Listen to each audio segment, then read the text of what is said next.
I want to talk about is how to discover the sensory need.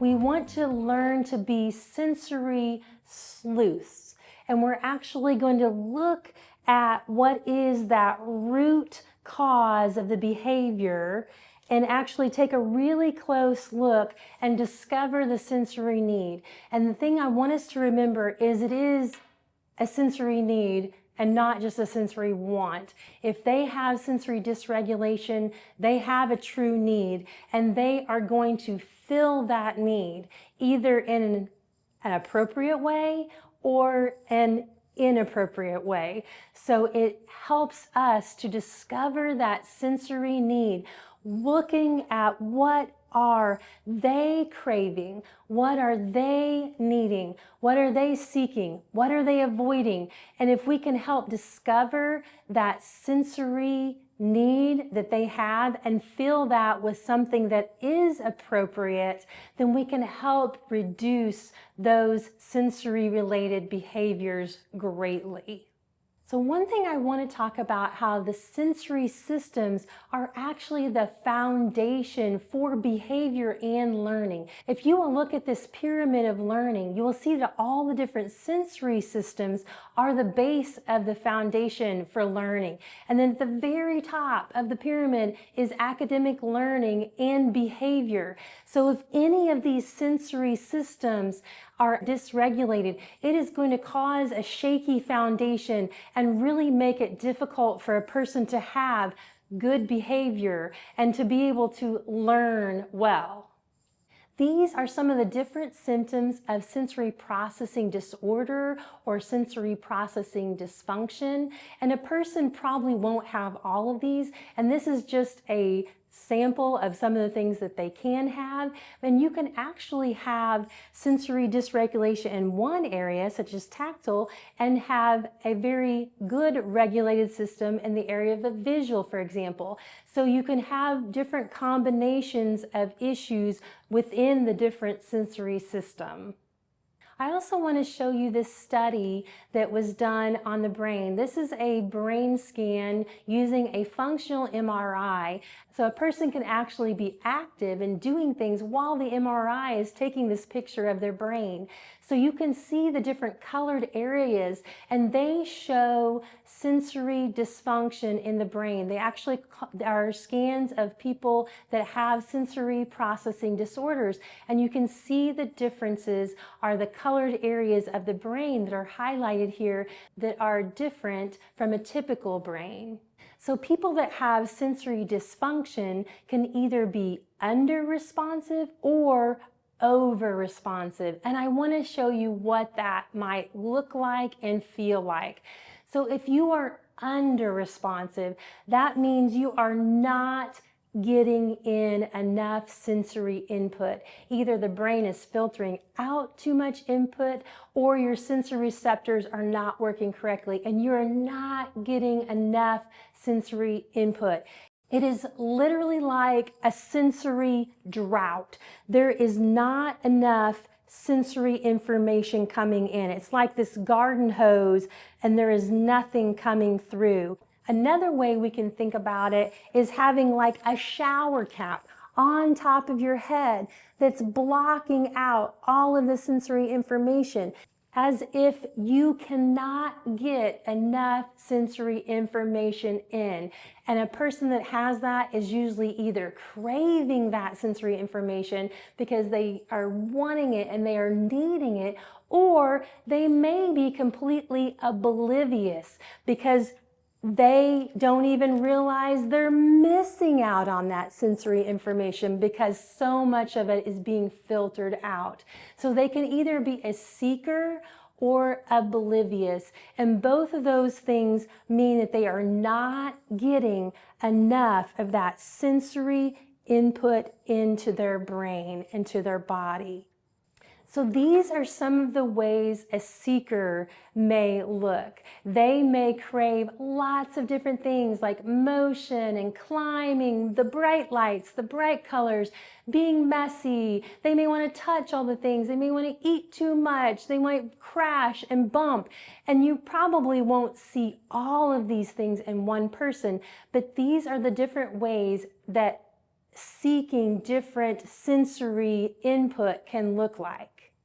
You can also be over-responsive if you have sensory dysregulation, and that means that too much is coming in, and it's like a fire hose of information coming in, full blast, full volume, full brightness, and it's too much sensory information coming in.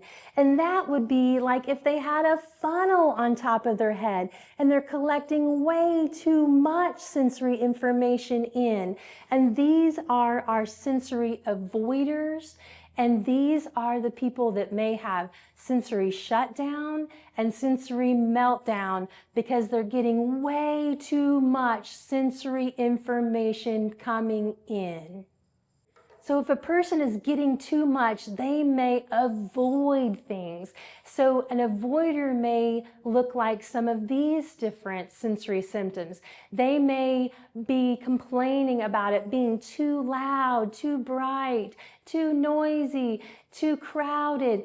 They may avoid messy play. They may complain about the smells. They may not want to be hugged or touched. So our tactile seeker, and remember, they are not getting enough information in. It is blocked. And so they are going to be craving touch. They are going to be craving textures. These are the people that want to touch your hair and touch your things and touch the things on the wall and touch their neighbor's things. They are wanting to touch all the things, and they might be driving everyone crazy with their behavior of sensory seeking, touching all the different things because they're a tactile seeker and they need that tactile touch input. So they may have messy hands and messy faces and may not even realize it because remember, all of that tactile information is getting blocked. They don't feel that messy hands and face. And think about how that can affect behavior. They may be drawn to messy activities, so they're first into the mud puddle, and that's causing problems. They're all about the finger painting and then touching everyone else's finger painting, and that's causing problems. So you can see how being a tactile seeker might really cause lots of behaviors. And that's what I want us to start looking at and becoming that sensory sleuth. And I want to look at all these different sensory symptoms and then what behaviors those might actually be causing. So how can we help this tactile seeker? They aren't getting enough tactile information, enough touch information. So we can provide that for them. We can do our learning activities by using Play-Doh or clay or drawing in salt or shaving cream on the table. We can try to give them lots of sensory experiences in their learning, like a sensory bin, so that they feel that sensory need without going and touching all their neighbor's things or touching their neighbor's hair. And we can actually provide those items as manipulatives in learning. We can also provide a lot of sensory fidgets. For example, this marble fidget I like because it has a very textured feel on the outside of it. Also, this spiky bendy loop has a lot of wonderful texture to it, a lot of input. This squishy ball. And that's the thing to know too, that people that are craving different textures may not crave the same texture. One person might like the spiky bendy loop, another may prefer something sticky or gooey like slime. So it depends from person to person what sensory fidget they may need. Now I want to look at the tactile avoider. These are the folks that are getting way too much sensory information in about tactile and touch. And so they are getting just that deluge and assault to their system. So these are the folks that may feel touch, or light touch especially, as pain. And they may be very much avoiding crowds or carpet time or any place where they might accidentally get touched. They may also be really agitated by seams in their clothes or tags or the different uncomfortable feeling of church clothes. And they may also have underdeveloped fine motor skills, because many people who have tactile avoiding or tactile issues or tactile defensive, they do not often crawl. So then they may not have these muscles in their hands developed to do good fine motor work. And that can also cause behaviors, because it can cause a lot of frustration when they're trying to keep up with their class. I also want to emphasize that a tactile avoider may react unknowingly to that light touch because it does feel like pain, and they may literally lash out at someone for the lightest touch or just brushing against them because it literally feels like pain to them. Almost an electric shock is what I've been told, or an actual sharp pain is what that light touch can feel, and it actually can cause them to strike out. A person that is tactile avoiding may also avoid arts and crafts time because it's touching the glue or touching the clay, all the different things that they're tactile avoiding, and they don't want to touch all those gooey or messy textures. So they may have a hard time with behavior. If they know it's craft time coming up, they may act out to get out of craft time. They may rather sit over here by the teacher and not have to do craft time. And so they may act out to actually avoid those situations. Another very difficult area for a tactile avoider is lines. If we can either put them at the front of the line or the end of the line so they are less likely to be touched, that can really be helpful. Or let them go get their coat before everyone else at the coat closet so they don't have to worry about being touched. Dismiss them a few minutes early to the hall before it gets crowded. Maybe give them a separate entrance to come into so they don't have to go through the handshake or the high five or the crowded foyer, so that they can come in without having to be touched. We can also provide a calm space for them in the room where they can have a place where they can go. They know they won't be touched, maybe in the corner with some soft pillows and blankets where they can kind of cocoon and keep away from all the other kids in the room. We can maybe even put out a box that they could get in, or a little laundry basket that is filled with pillows that they could get into. Anything where we can place them against the wall, or so that they know that they're not going to have unexpected touch. Another thing that can be really helpful is having lap blankets in the pews, and that can actually help as well for the tactile avoider.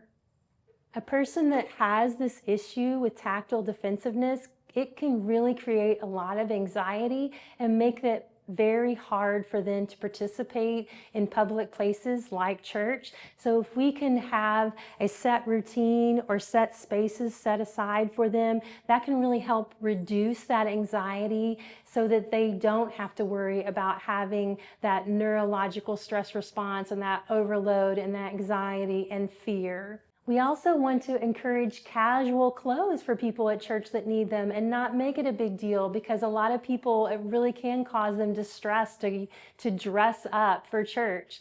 We might consider using an air high five, not a touch high five, or maybe a wave or a thumbs up when they come in. We can help our greeters to understand that some people may not want to be touched and do a handshake.